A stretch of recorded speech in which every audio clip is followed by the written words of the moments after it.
¿Por qué el mar es salado? Bueno, si vamos a la playa y nos damos un bañito, podremos comprobar rápidamente, al primero aidillo, que efectivamente el agua marina está salada.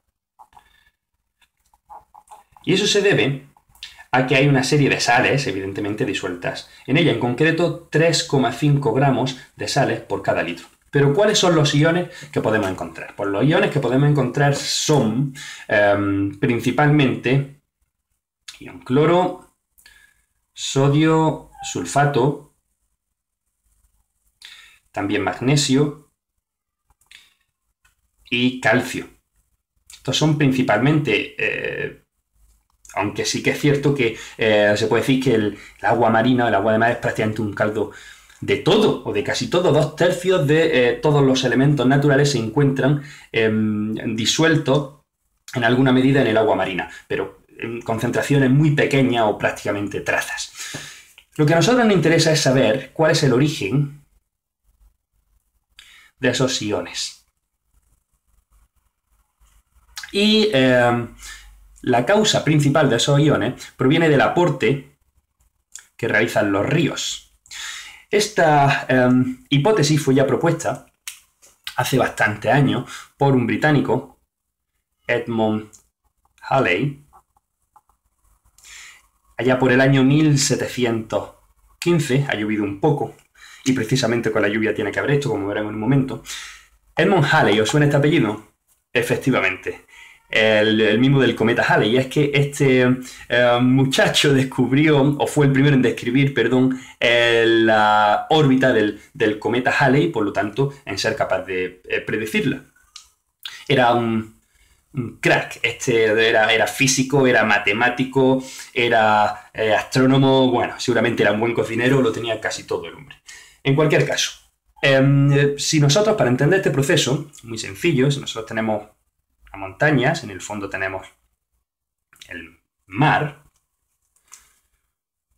océano, la lluvia que se produce sobre los continentes va a crear ríos, arroyos, torrentes, aguas subterráneas que al final van a entrar en el mar, produciendo ese lavado continental, que no es más que la disolución en su camino de parte de los iones que se encuentran en las rocas continentales y que van a acabar siendo acumulados en el mar. Claro, nosotros tenemos por otro lado el Sol calentando incesantemente y produciendo una evaporación, y esa evaporación, esto suena, ¿no? Esto es el ciclo del agua.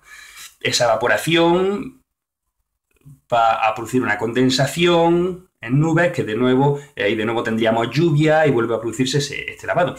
Claro, en la evaporación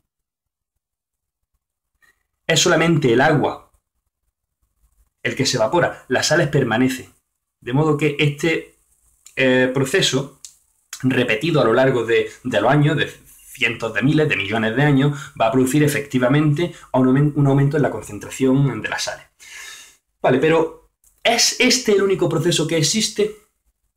Bueno, pues eso se podría comprobar con una hipótesis, esta hipótesis, se podría comprobar mediante la realización de una experimentación bastante sencilla. En este caso, lo único que tenemos que hacer es un análisis de las sales que se encuentran en el mar y de las sales que se encuentran en el río y ver si los porcentajes proporcionales de unas con respecto de las otras son equivalentes.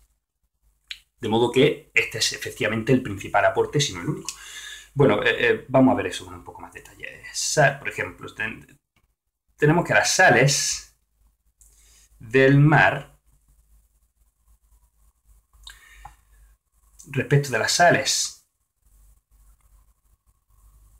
de los ríos, una media efectivamente de las sales que podemos encontrar de un río respecto a otro varían, pero nosotros deberíamos de hacer un estudio en el que incluyéramos una media de todas las sales de gran número de ríos de diferentes continentes.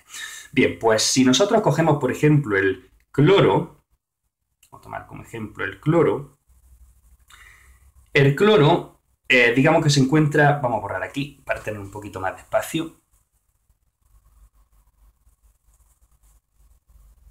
que se encuentran, esto hemos dicho que debería ser equivalente, lo cual significa que si nosotros tenemos cloro, se encuentra en el mar en 20 gramos al litro, digamos, y en los ríos en 0, ese mismo cloro, 0,1 gramos al litro. Bien, como veis, la concentración es muy distinta, mucho más alta en el mar, pero de eso no estamos hablando. Estamos hablando de que la proporción de sales del cloro respecto de otras sales, sodio, sulfato, magnesio, debe ser equivalente. Eso es que si nosotros hacemos el tanto por ciento de esta sal respecto de las demás, digamos que es un 55% en el mar. Y en el río nos debería también de salir aproximadamente un 55%, un 50, un 60, de modo que sean equivalentes. Vale, pues para hacer eso voy a colocar aquí una pequeña tablita con los datos de los que se disponen actualmente. Esto ya ha sido hecho. Y vamos a colocar en esa tablita, vamos a colocar aquí los iones, vamos a coger unos pocos de ellos para no aburrirnos demasiado. Vamos a coger el cloro, vamos a coger el sodio, bicarbonato, es muy común en el agua mineral, y la sílice.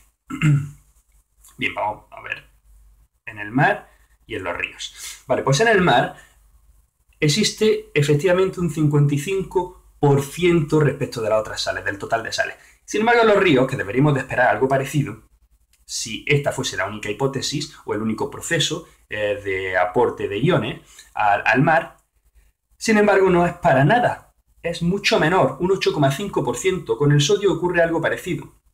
Esto es un 55%. Hay un 30% en el mar, sin embargo en los ríos hay solamente un 7%.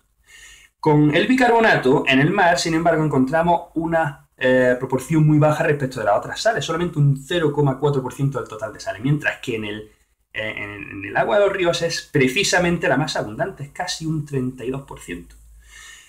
Con la sílice solamente observamos trazas, casi nada trazas en el mar, mientras que en los ríos hay un 14,5%. Lo que esto nos está diciendo es que este no puede ser. Si bien vamos a darle por válido que es el principal aporte de iones, no es, por supuesto, el único, ya que tiene que haber otros procesos que estén modificando esa concentración de iones en el mar respecto de esa original que han ido transportando los ríos. Y esos otros factores son los que vamos a ver en el próximo vídeo.